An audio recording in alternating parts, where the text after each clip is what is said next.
everyone. I am Chad Curry. I'm an alcoholic. Thanks for the intro, Scott. He's been my hype man for about the last 9 months. It's going to be pretty tough to follow big country there, but I hope that this story is at least a little bit as powerful as what that 12 traditions were. So I do have a sobriety date.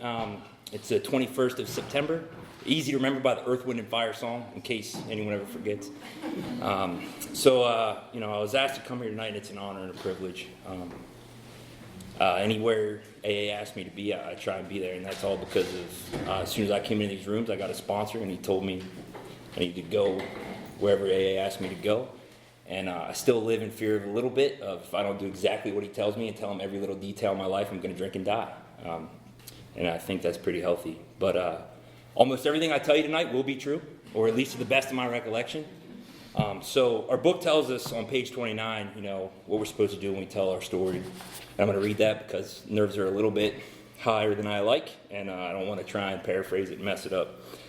But basically it says on page 29, each individual in the personal story is described in his own language and from his own point of view, the way he established his relationship with God and my higher power. And that's what I plan to do here tonight.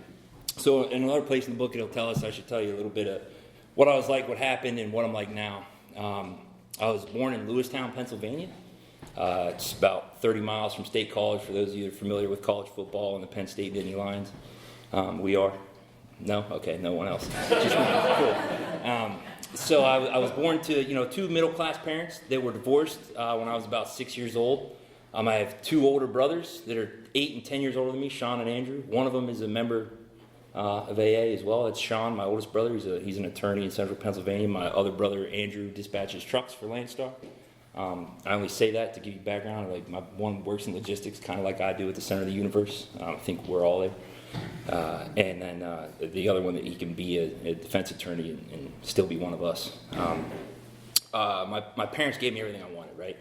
I say they're middle class just because I wasn't super privileged, but I can tell you right now that I grew up having everything I ever wanted. Like I had new shoes for every wrestling season. I had a new baseball bat for every baseball season. My dad was the coach at everything. My mom's a school teacher and tutored me.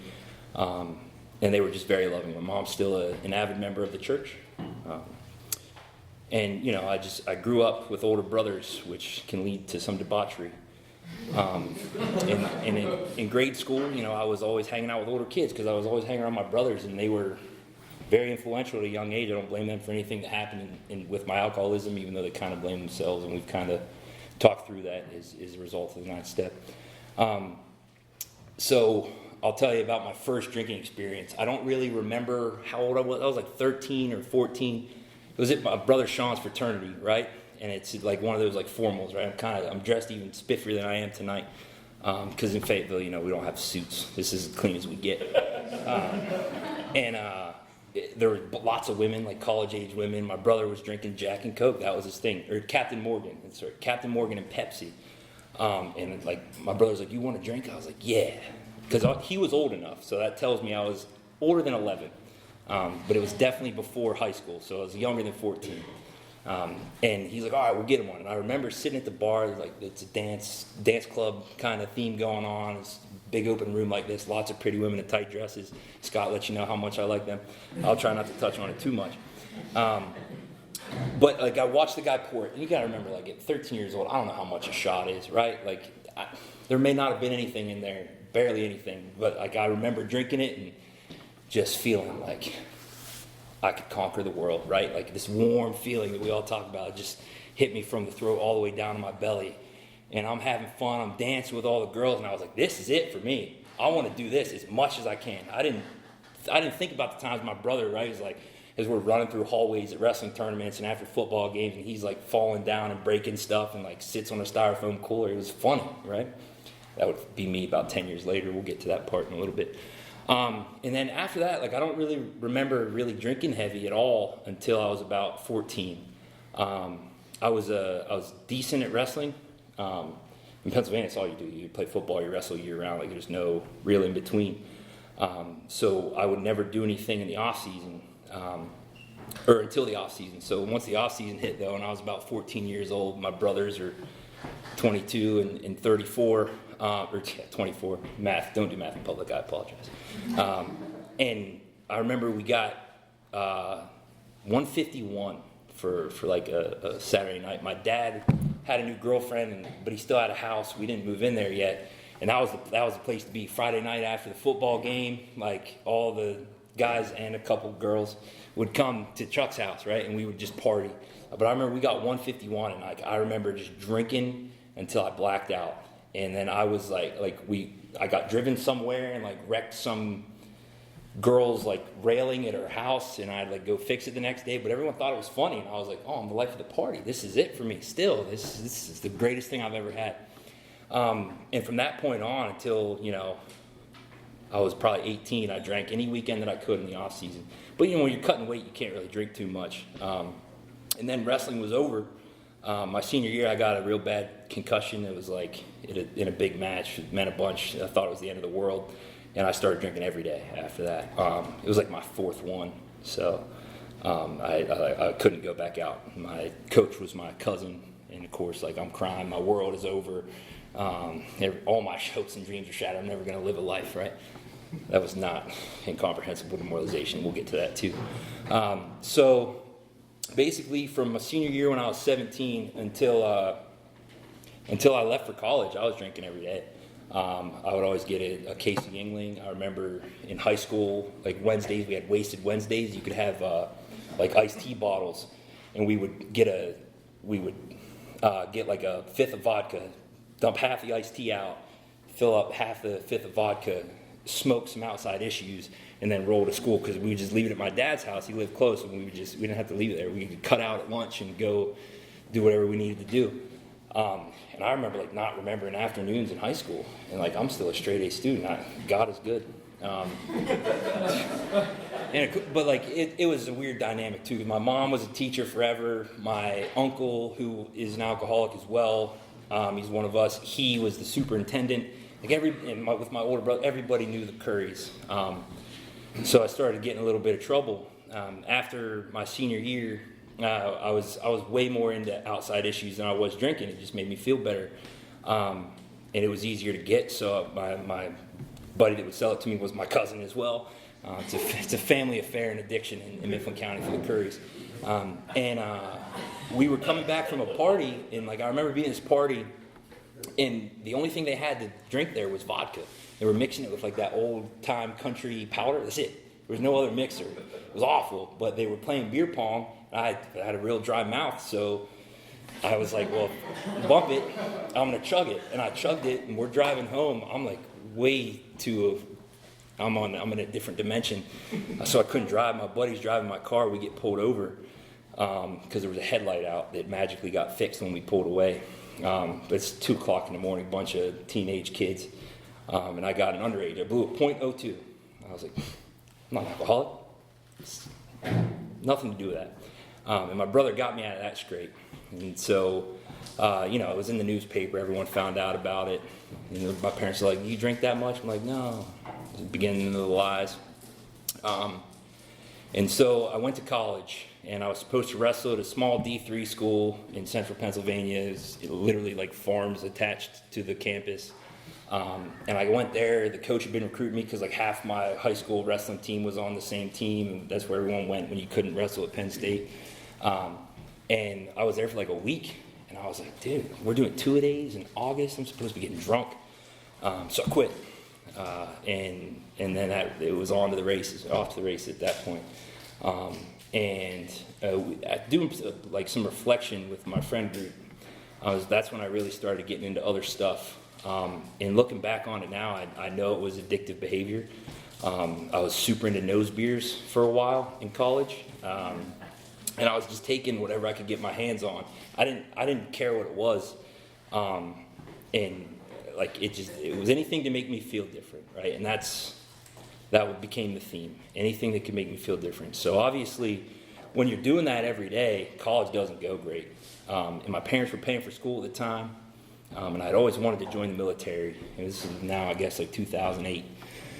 And my mom was like driving back to school because I think I got drunk and wrecked my car. That's right. Didn't get in trouble though. I wrecked it on going down my dad's lane in the winter. So I was like, I was hammered. I slid off the road and hit a tree, and I didn't have a car at the time, right? So my mom's like driving me back down to Shippensburg. She's like, hey, it's the recession, like we can't afford to send you to school, like you're getting trash grades.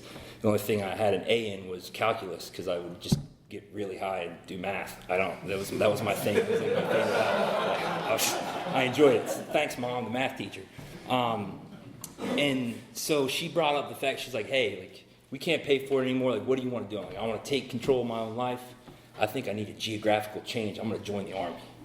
And I'll really turn myself, I'm drinking too much. If I can join the Army, I'll never be around that kind of stuff. I was very wrong again. So then, I had about 6 months until I left for the Army. And, I was talking to my recruiter. He's still a good dude. I talk to him every now and then. He did not lie to me like maybe some of these people in this room were lied to by the recruiter. It got even worse, right? I could drink as much as I wanted to. It didn't matter. I could burn every bridge, take all the nose beers, and burn it to the ground until I left, because I was never coming back to this place.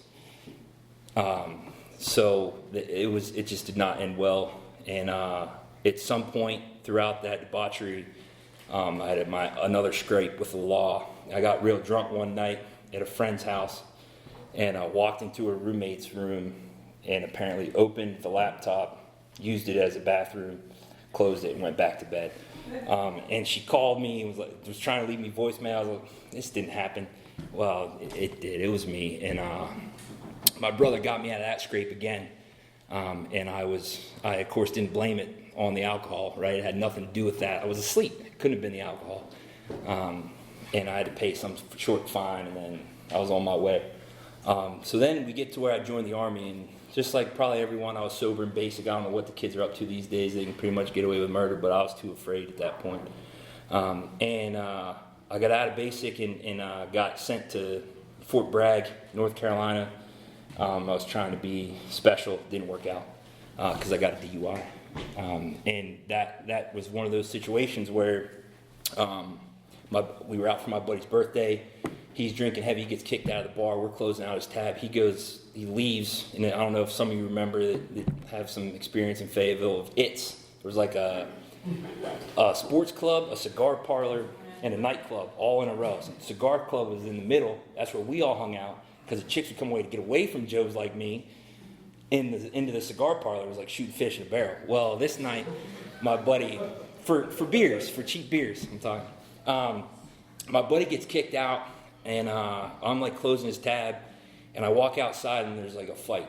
My buddy yelled some outlandish stuff to two dudes walking out of the nightclub and got a gun pulled on him. So the dude that was with him went to break it up, threw me his keys. We drive. He's like, meet me here. I am not in any shape to drive, obviously. And I'm like one-eyeing it down Rayford Road. Apparently ran a red light. And as I was pulling into the place where we were supposed to get picked up, I see lights behind me. So I guess I ran a red light. He came up to me. He's like, I see your license. I'm drunk. That's the only thing I could think to say. So I got a DUI. I had nothing else. So, I mean, he was super cool. Like, I mean, he let me ride in the front seat, and, cuss were on in front. I didn't have a bad experience. I don't know. It wasn't really that terrible. But again, I was like, my buddy, he got me in this scrape. So, of course, I called my brother. He's got a DUI attorney in North Carolina. We get that whole thing expunged and thrown out because I was friends with the owners of the nightclub, and they submitted the tapes. Had nothing to do with my drinking, obviously. I'm fine. And then about 3 months later, I ended up getting stationed in Vicenza, Italy. So this is 2009. And I wasn't even 21 years old yet at this point. And as an alcoholic in Europe that has unlimited access to booze any time of the day, like what they would do is we would go to the strip club, and after the strip club would close, they would shut it down and like clean it for like a half hour. And then they would just put a bunch of nose beers at the end of the bar and reopen it as a after hours club. That's where we hung out every weekend until we left for Afghanistan. And I mean, the first deployment was pretty typical. In 2009, 2010, so it was Kunar province. I mean, it's like every war movie you've ever seen. And I kind of let that turned me away from my higher power. We lost a lot of good dudes. I was fortunate, and I didn't understand why. I literally had a gun shot out of my hand. I could see the Taliban, like the whites of their eyes, like the British are coming, that kind of scenario. And there was a good 3-hour period where I thought everybody I knew out there that day was going to die. And fortunately, we didn't lose a single guy in that gunfight. And that one stuck with me for a while. And I got back, and it was even worse, right? I didn't want anything to do with anyone. It's really where I started secluding myself and isolating. But I hated God. I hated the Army. And fortunately, I was there for about 6 months. Got shoulder surgery, got a bunch of Percocet, but it was prescribed. And then it wasn't.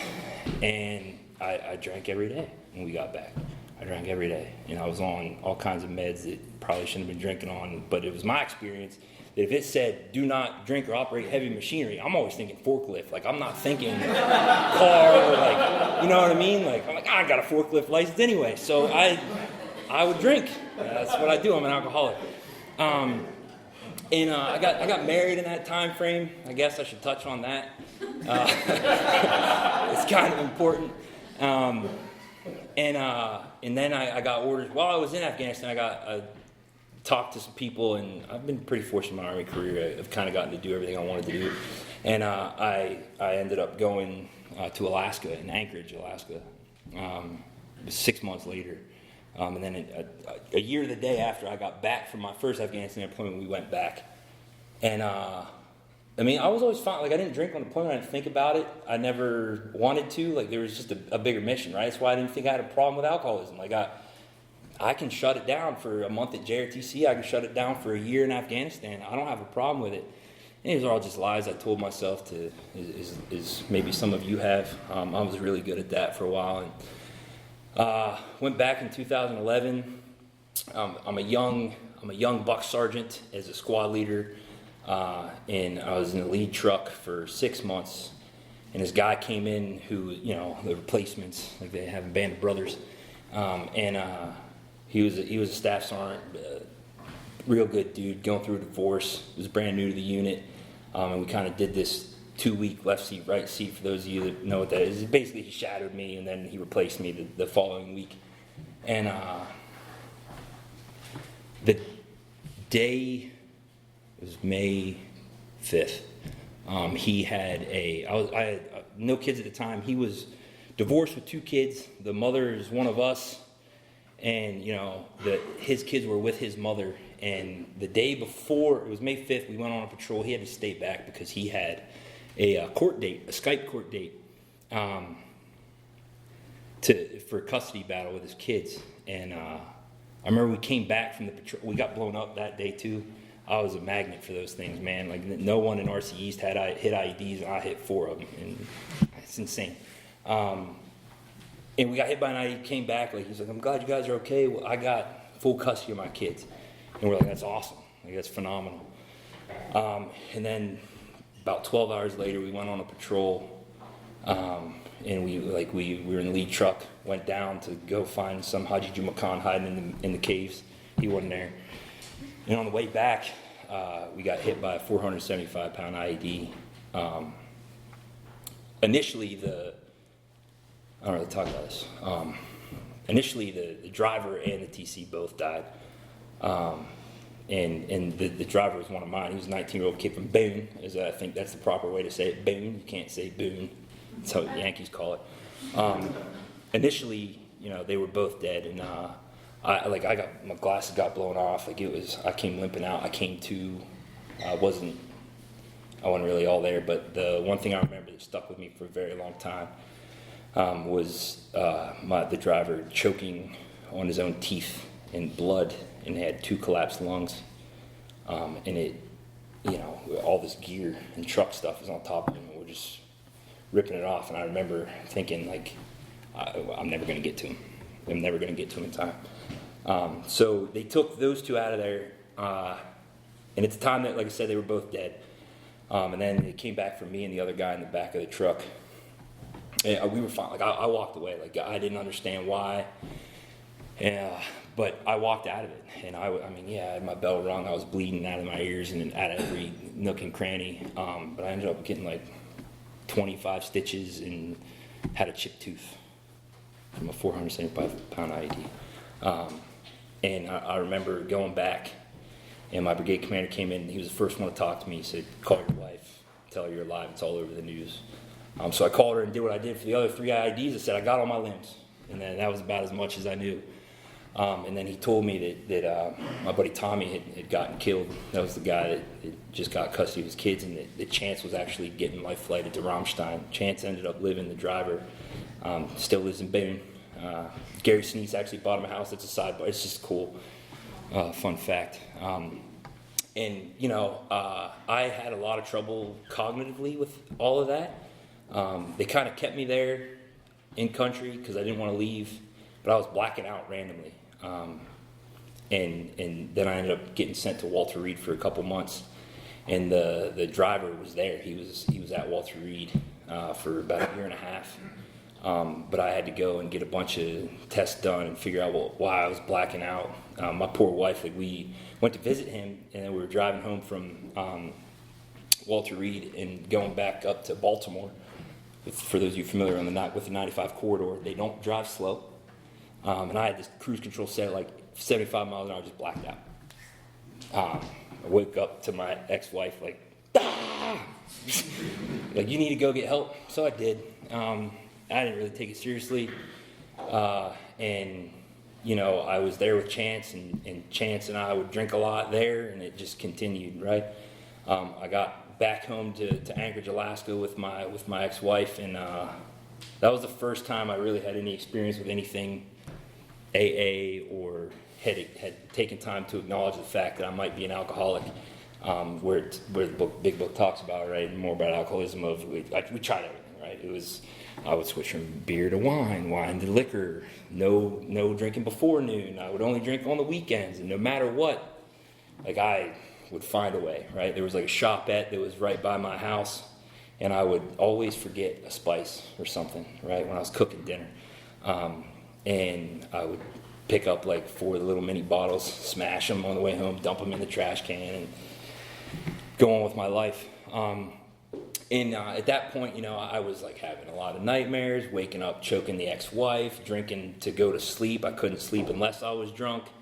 And we decided to get some counseling. And this lady, she's like, "You think you might be an alcoholic?" Absolutely not. I do what everybody else in this job does, right? Like, that was the culture. Everybody I knew drank like I did. And if you're an alcoholic like me and you're looking for people to drink like you, the Army is the best place to be, because there's a reason they call us the jumping junkies, and I'm a proud jumping junkie now that's in recovery, and I'm thankful for that. And so I'm talking to this lady, and she kind of put the idea in my head, and I didn't think anything of it.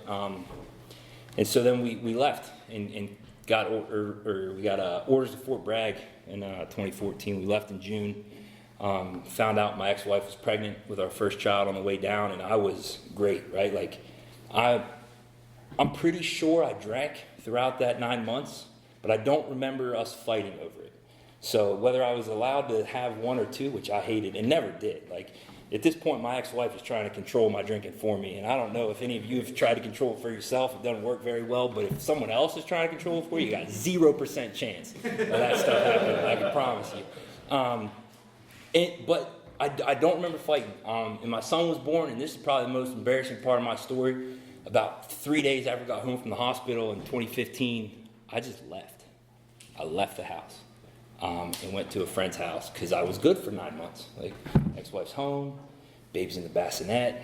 She can pick him up and breastfeed him. I'm good. I can do what I want to do, right? And at this point in my life, I hate God. I don't want to be around anybody. The only person I care about is myself. And that is the only thing that matters, is how I feel. What's going to make me feel different is going on a bender. And I went on like a 72-hour bender. And, you know, it was that rinse and repeat that for the next 3 years. And finally, the ex-wife left. And I realized I needed to do something. And I was introduced to the rooms of AA. It took me about 90 days to get a sponsor because you wait 90 days to get sponsored, find one you like, and then you do a step a month. It's how you die. And I was real close to that. And my recommendation to everybody is to get a sponsor as soon as you can. And we'll get to that. So I get introduced to the rooms. I start doing I get a sponsor after 90 days. I'm going to like a home group kind of. That's a funny story about my first AA meeting ever. There was one right by my house, like 3 minutes away. So what I would do is I would tell my ex-wife I was going there, and I would go and drink 4 Locos in the parking lot for an hour. She'd come back and be like, "You look full of something." It wasn't God, I can tell you that. It was 4 Locos. And at one point, I went there, and I actually, because I would always park offset, because at this point, which in a codependent relationship with an alcoholic, you're sharing your location on your iPhone. You got to know where they're at all the time, right? Because you can't just disappear to strip clubs and go on 3-day benders anymore. Someone else is trying to control your drinking. So I would go real close to it and park over there. Well, the week before this happened, my ex-wife was like, "It's not moving at all," because you know how like the data and the internet, like it might be a little off, so it won't really give you a 10-digit. It'll give you like a 6-digit. I was like, "Oh, it's weird." No, I'm definitely here. And I think she asked for a picture of this. I don't know, but I was like, "Oh man, I'm screwed." So I was like, "Oh, next time." So the next time I went, I was in the parking lot drinking my 4 Loco, and my soon-to-be sponsor in 90 days catches me. He's like, "What are you doing?" I was like, I didn't say I was drunk this time like I did at the cop. But he ends up taking me into the room, and that was honestly the first time in my life growing up, getting forced to go to church, being in firefights. It was the first time I felt the presence of God. Honestly, it really was. And up to that point, I didn't think he existed. So I was in there, and I was drunk. And I was like, well, I might as well keep coming back for a little while. And it was weird because I was like living with a buddy while the ex and I were separated at the time. And I don't know. I was doing the bare minimum, right? Whatever my sponsor asked me to do, he would still call me every now and then. I would do that. Wouldn't do anything more, and always less. And I did that for about 18 months, and I thought I was going to get my ex-wife back, and that didn't happen. And I went out, and I said I needed some help, so I went to Fort Bragg AMIOP. At that point, it was still in the 6th floor of Womack, and I was about 3 weeks into it, and I got blown out to Iraq on it was December 31st, 2019. And I came back to COVID, and I was like, I need help. And like, yeah, cool, everything's closed. I'm like, I need help. But everything was shut down, so I did what any good alcoholic would do, and I wasn't allowed to leave the house for 2 weeks, so I just had my roommate pick me up a box of Franzi every night for 2 weeks, and I would just drink until it was gone or until I passed out. And then when it ran out, I would get more, and rinse and repeat again. And that was, I think that's the most miserable place to be, is to have a belly full of booze and a head full of AA.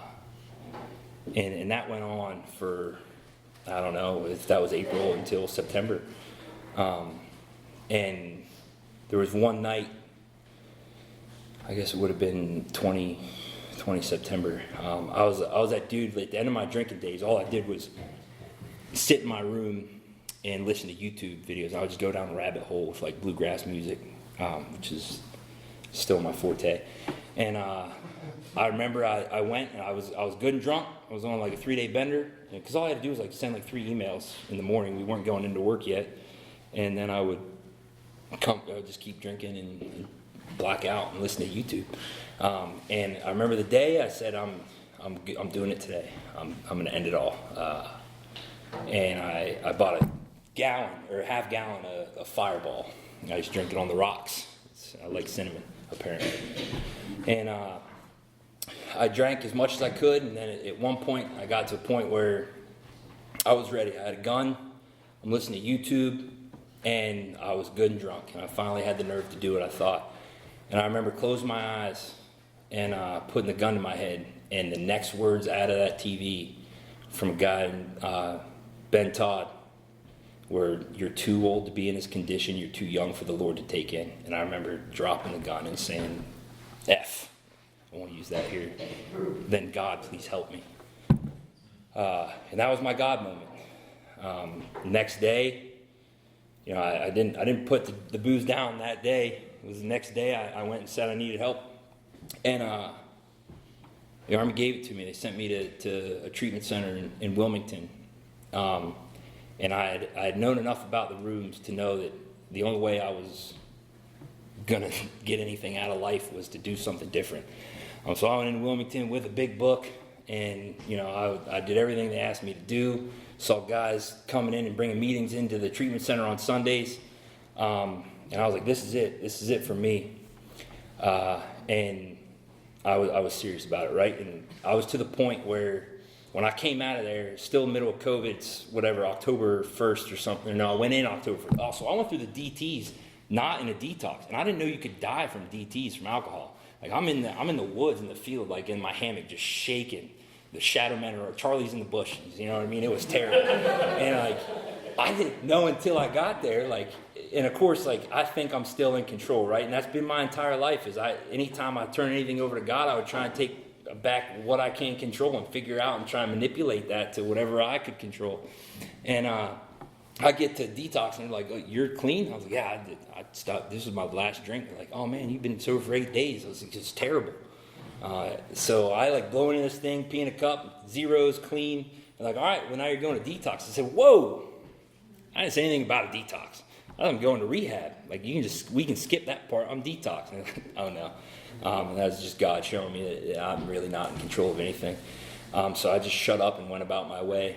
And I took everything out of there that I could. And at one point, this is really when God started working in my life. My counselor there gave me a number of a guy, and it was like as I was out processing and walking out, she gave me a number of this guy, and said, "You got to call him. He's in Fayetteville. He's just like you." Oh, that's probably not good. I probably shouldn't hang out with people like that. But so I texted him. He's still sober.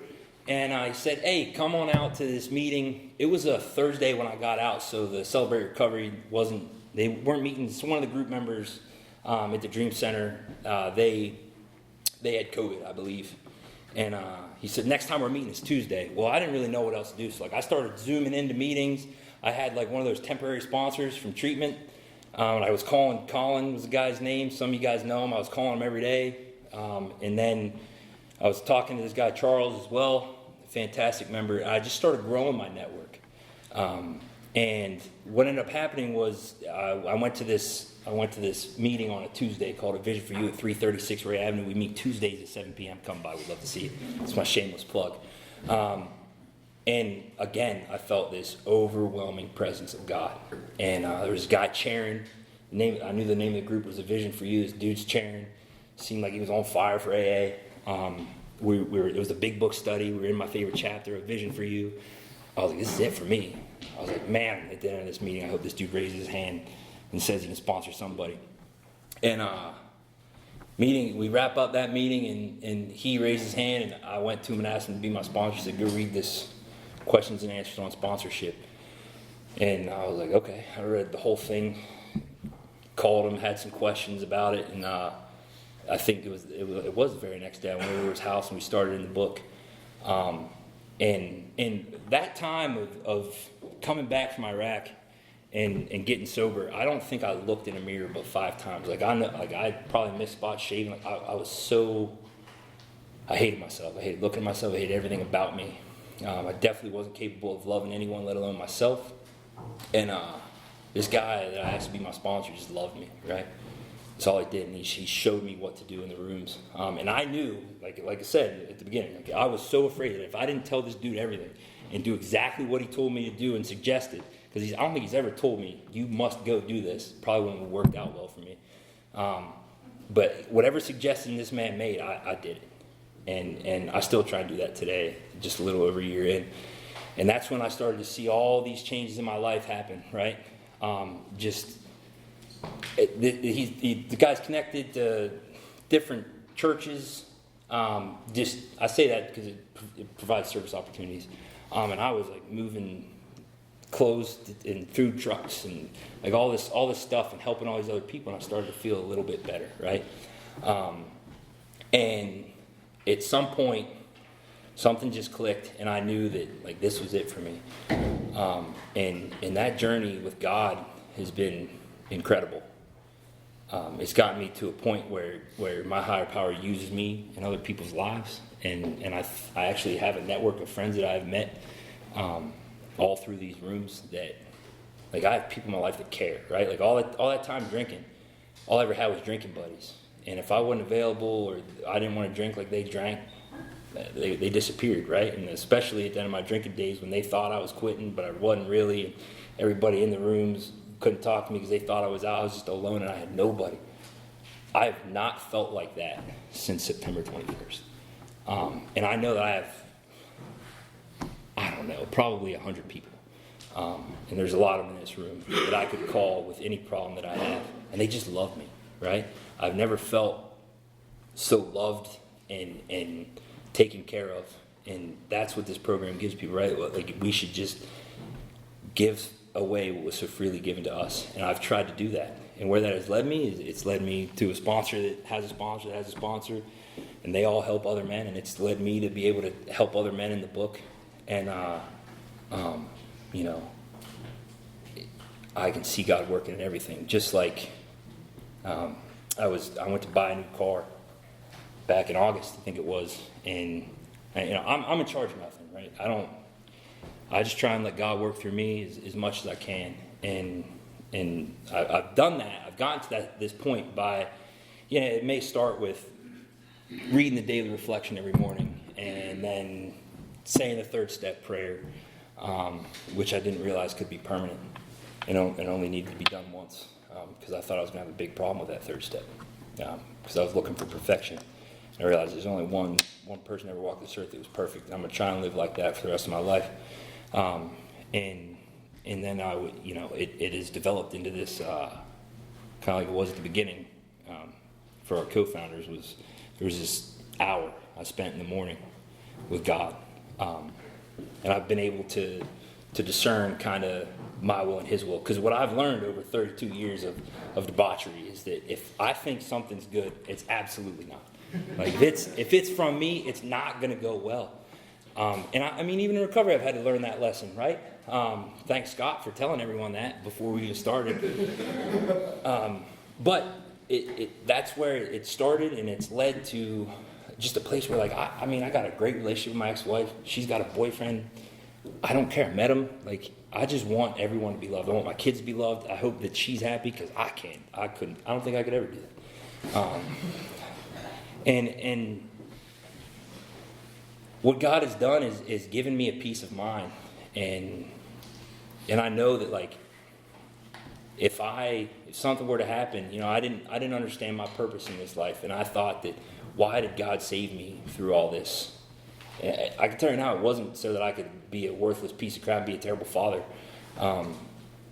It was to help others, and I think that that's the same experience as a lot of the people in these rooms.